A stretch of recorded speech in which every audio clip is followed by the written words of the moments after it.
Bonjour et bienvenue à cette vidéo capture d'introduction au logiciel libre en géomatique. Mon nom est Jean-Denis Giguère. Aujourd'hui, nous allons réaliser une carte simple à l'aide de l'outil de composition cartographique de QuantumJS. Pour commencer, téléchargeons un jeu de données. Nous allons utiliser le site GeoGratis qui contient plusieurs couches de données gratuites. Nous allons choisir les centres habités de l'Amérique du Nord.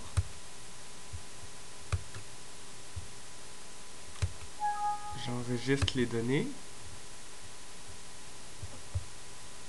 J'ouvre le répertoire contenant les données. À l'aide de 7-Zip, j'extrais les données.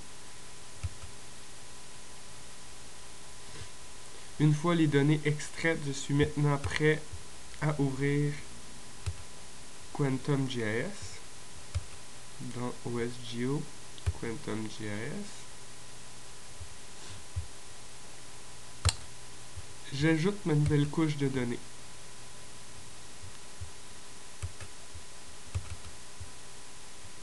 Donc, j'ai enregistré les données dans GeoData.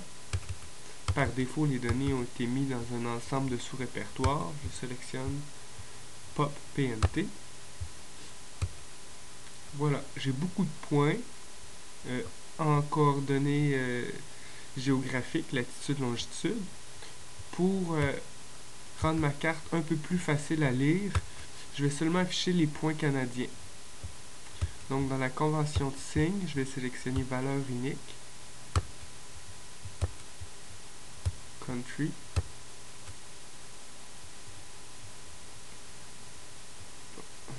on va supprimer les, on va retourner au symbole unique, retourner aux valeurs uniques, resélectionner country.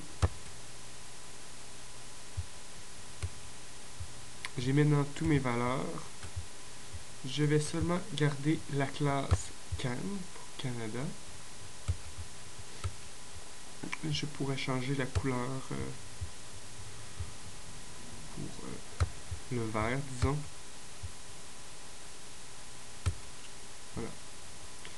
Maintenant, je vais améliorer la représentation de mes points en sélectionnant une projection et en activant la donnée.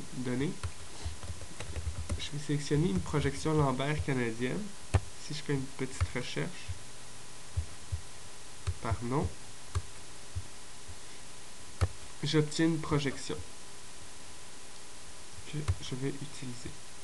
Je ne vois plus mes points parce que mon système de référence spatiale, ma fenêtre, n'est plus adéquate. Donc je vais zoomer sur l'emprise de la couche et resélectionner la zone d'intérêt. Je suis maintenant prêt à aller dans l'outil de composition cartographique. Je sélectionne l'imprimante. Tout d'abord, j'ajoute une zone cartographique. Voilà. Je vais l'agrandir un peu plus. Ensuite, j'ajoute une étiquette de texte qui sera mon titre. Centre habité du Canada. Je vais changer ma police, la taille de ma police, pour que ce soit plus lisible, 36. Je vais maintenant devoir ajuster la taille de ma boîte. Je ne veux pas voir de boîte autour de mon titre. Je centre approximativement mon titre. Maintenant, je vais changer les propriétés de ma carte pour véritablement voir le contenu de la carte. Ça va m'aider à placer les prochains éléments. Donc, je vais tout d'abord ajouter une nouvelle échelle graphique. Alors, taille des segments en unité, c'est la longueur de mon segment.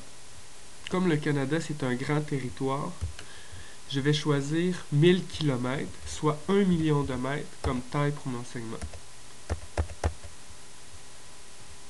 Ensuite, je vais vouloir représenter mon échelle en tant que kilomètre. Donc, je vais dire que mon unité, C'est des milliers de mètres, 1000 mètres. Et je vais mettre mon étiquette à kilomètres. Je vais enlever le cadre. J'ai maintenant une échelle graphique. Maintenant, je voudrais ajouter une rose des vents. Donc, je vais ajouter une image. Et je vais aller chercher une rose des vents que j'avais enregistrée précédemment. On en trouve plein dans des données libres, par exemple sur Open Clip Art Gallery. J'ajoute ma rose des vents. Je vais la vouloir un peu plus grosse. Voilà. J'ai maintenant ma rose des vents. Encore une fois, j'élimine le cadre. Je vais rapetisser ici un petit peu. Voilà. Je suis maintenant prêt à exporter au format PDF.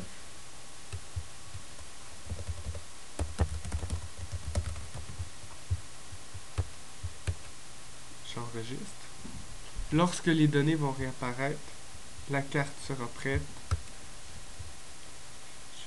Je sélectionne Population Canada. Voilà, j'ai ma carte. C'est la fin de la capsule. Je vous remercie.